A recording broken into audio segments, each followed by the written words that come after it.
Assalamualaikum warahmatullahi wabarakatuh. Halo anak-anak, kita berjumpa kembali di pertemuan yang kedua, masih menggunakan metode daring atau online. Jadi saya mohon untuk menyimak video pembelajaran dari saya berikut ini. Terima kasih, selamat menonton.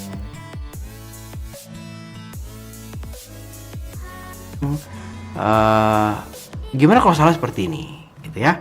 Wah, ini ribet banget nih Kak, soalnya ada kurung-kurung banyak. Gimana sih cara ngerjainnya? Nah, cara mengerjakannya adalah kita buka dari kurung yang paling dalam. Nah, kurung yang paling dalam tuh dari mana sih maksudnya gitu ya. Kurung paling dalam itu kalau kita lihat, nah itu adalah kurung yang biasa.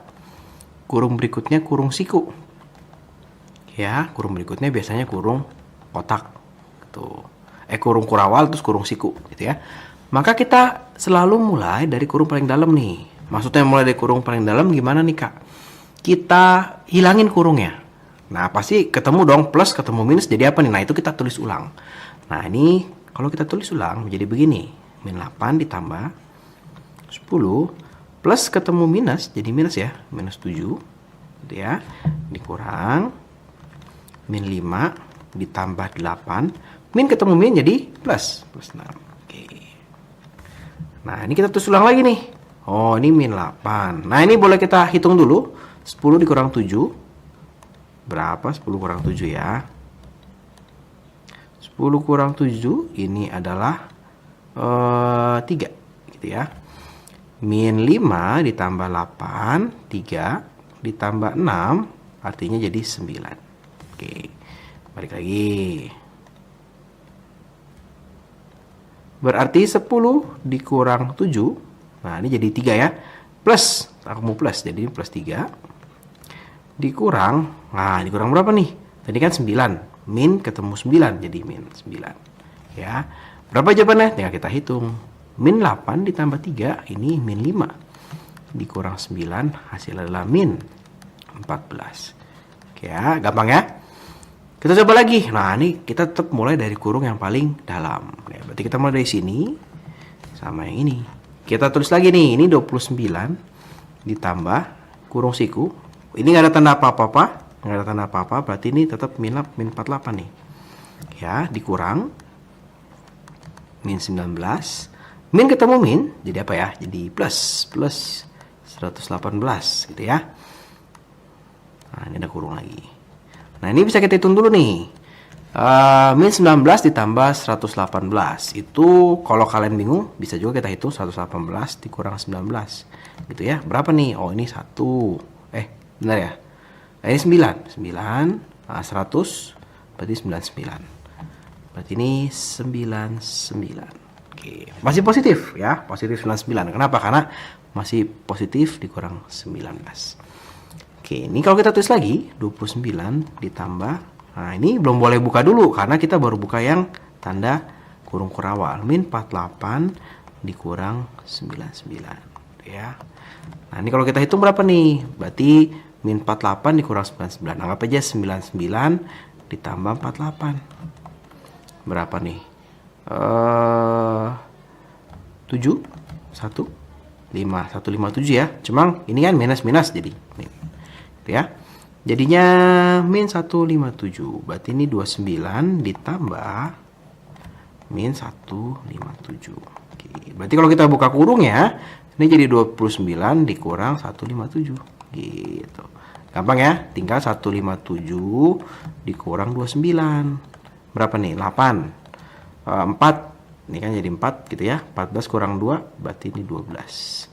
Karena 157 minus, ini minus utang baru bayar 29. Oh berarti ini masih minus 128. Oke, gampang. Berarti kalau ketemu soal seperti ini kita mulai dari kurung paling dalam. Nah sekarang kita belajar tentang operasi hitung. Nah kita akan belajar dua operasi hitung pada penjumlahan dan pengurangan karena hanya dua ini yang bisa dilakukan di sini ya. Yaitu adalah komutatif atau pertukaran. Ya, misalnya begini, kalau kakak punya 7 tambah 5. Bisa nggak sih kita tukar nih? Tukar deh Kak. 5 tambah 7. Hasilnya sama nggak? Coba kita hitung ya. 7 tambah 5, 12. 5 tambah 7 sama nih 12. Oh, berarti kalau penjumlahan, nah ini berarti nih kalau penjumlahan, oke nih. Penjumlahan bisa. Gitu ya. Terus bagaimana dengan pengurangan? Misalkan 7 dikurang 5. Sama nggak sih dengan 5 dikurang 7? Oh, beda, Kak. Ini hasilnya 2. Ini hasilnya berapa nih? Minus 2. Nah, beda ya, ada minusnya ya. Maka kalau pengurangan, wah ini kakak agak susah. Maka kalau pengurangan, nah pengurangan tidak bisa. Oke ya.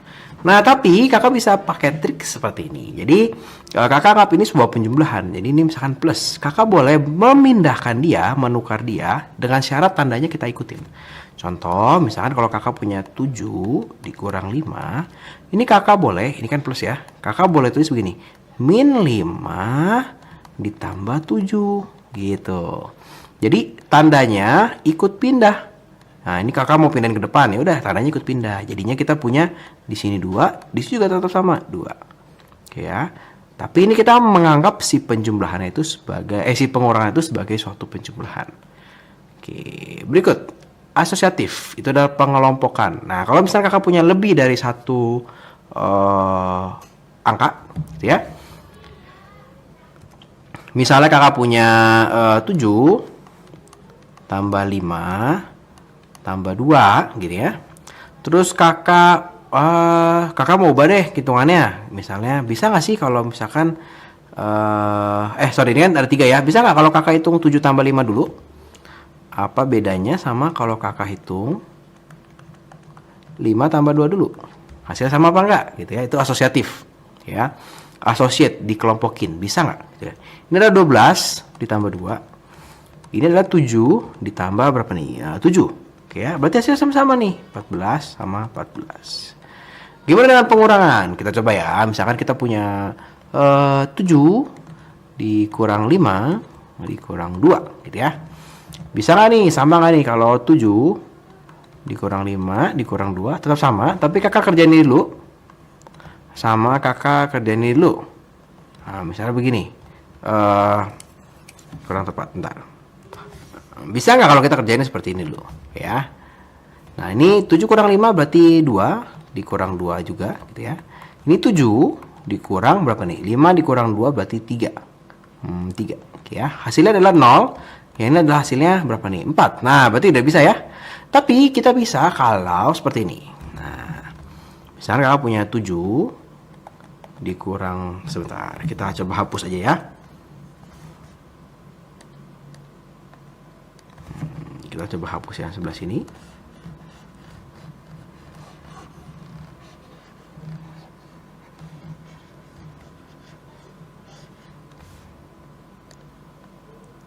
Nah, misalnya kamu punya 7 dikurang 5 dikurang 2.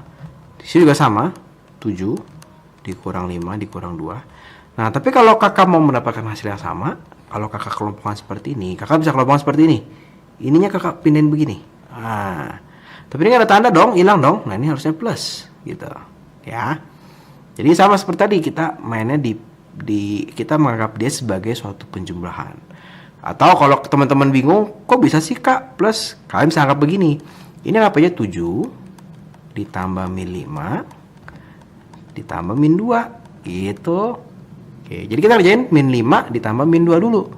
Atau kita mau 7 tambah min 5 dulu. Sama aja kan? Itu hasilnya akan sama nih. Oh, ini adalah 2 dikurang 2. Kalau ini kalau kita kerjakan, berarti ini 7 ditambah min 5 ditambah min 2. Nih, min 5 tambah min 2 kan hasilnya min 5 kurang 2, min 7 gitu ya. Nah, ini hasilnya juga sama nih, 0. Ini juga 0, sama. Oke. Jadi, kalau sebagai pengurangan, kita tidak bisa asosiatif dan tidak bisa komutatif. Tapi sebagai penjumlahan bisa. Dan itu bisa kita pakai konsepnya dalam pengurangan dengan syarat tandanya kita ikut sertakan. Oke. Nah, ada lagi identitas. Kakak udah bilang ya kalau identitas, kalau penjumlahan dan pengurangan adalah 0. Ini kakak salah tulis. Oke. Misalkan kakak punya 7 7 tambah 0 ya pasti 7 gitu, nggak akan berubah. Oke ya, 7 kurang 0, nah ini juga 7, nggak akan berubah. Gampang. Nah sekarang kita coba soal latihannya. Nah jadi apa sih fungsinya si asosiatif dan komutatif? Itu nanti berfungsi untuk mempermudahkan kita menghitung. Mempermudahkan gimana nih Kak? Nah contoh seperti ini. Kakak punya hitungan seperti ini, 171 ditambah 324 ditambah 429. Kalau kalian ngitungnya Ira 171 tambah 324 Kak, ya bisa pakai susun ke bawah. Terus hasilnya ditambah lagi 429, bisa susun ke bawah. Tapi kalian harus teliti, ternyata ada angka yang bisa saling melengkapi. Saling melengkapi apa? Yang kita lihat adalah begini. Ada nggak sih angka-angka yang kalau dijumlah hasilnya tuh 100, 10, 1000 gitu. Bulat. Contohnya, kalau di soal ini 171 dan 429 ini sangat menarik. Kenapa? Kakak boleh tukar dong komutatif tadi mana? Nah nih, kakak boleh tukar nih komutatif. Kakak tukar.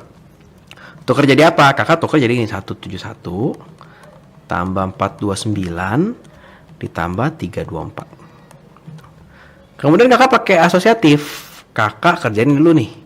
Berapa nih? Ih, ternyata ini bagus loh. Ternyata ini hasilnya adalah berapa nih? 600. Gitu. Gampang, bulat kan 600 ditambah 324. Kalau kalian 600 tambah 324, pasti kalian mengerjakan dengan cepat dong. Oh, ini gampang nih. Ini pasti 924. Kenapa? 00 tambah 24 ya pasti 24. Kita cuma mikirin angka depannya doang, 6 tambah 3. Ya.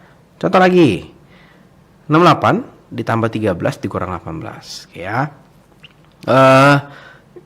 Ada yang tahu kira-kira gimana? Terpikir?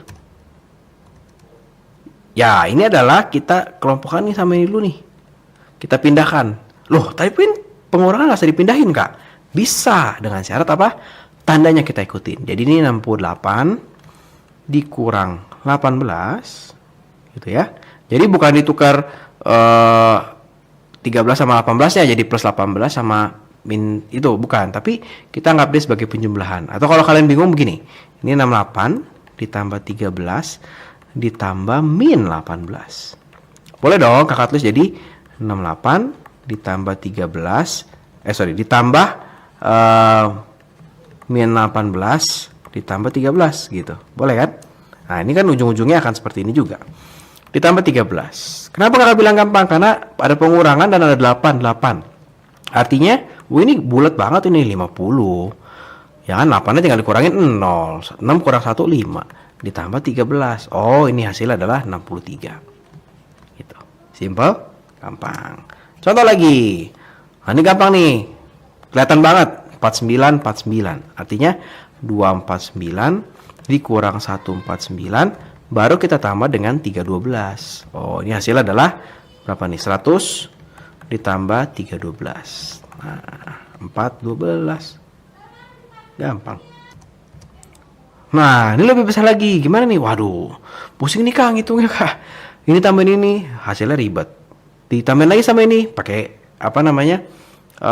Susun ke bawah lagi. Nah, sama. Berarti kita pakai sifat asosiatif dan komutatif.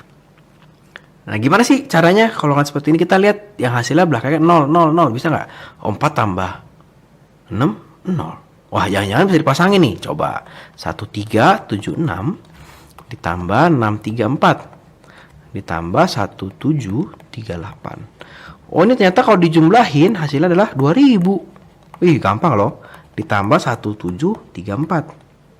Hasilnya berarti 3734. Selesai. Nah, gampang ya. Jadi sifat asosiatif dan komutatif ini sangat berguna ketika kita menghitung penjumlahan-penjumlahan yang ini kayaknya ribet nih Kak ngitung penjumlahannya. Jadi ketika nanti kalian selanjutnya dalam matematika, dalam fisika, dalam kimia, ketika menjumlahkan kalian boleh loh. Oh, saya mau ngitung yang ini sama ini dulu deh. Hasilnya bagus nih, 10 bulat gitu. Misalkan kita punya gini. Contoh ya, ekstrim. Enggak ekstrim banget sih. Misalkan 7 tambah 8 tambah 6 tambah 3 tambah 9 tambah 2 tambah berapa? 4 tambah 1. Coba kalian hitung. Kalau kita tidak tahu sifat asosiatif dan komutatif, kita hitung begini dong. Oh, 7 tambah 8, 15. 15 tambah 6, 21. 21 tambah 3, 24. Gitu.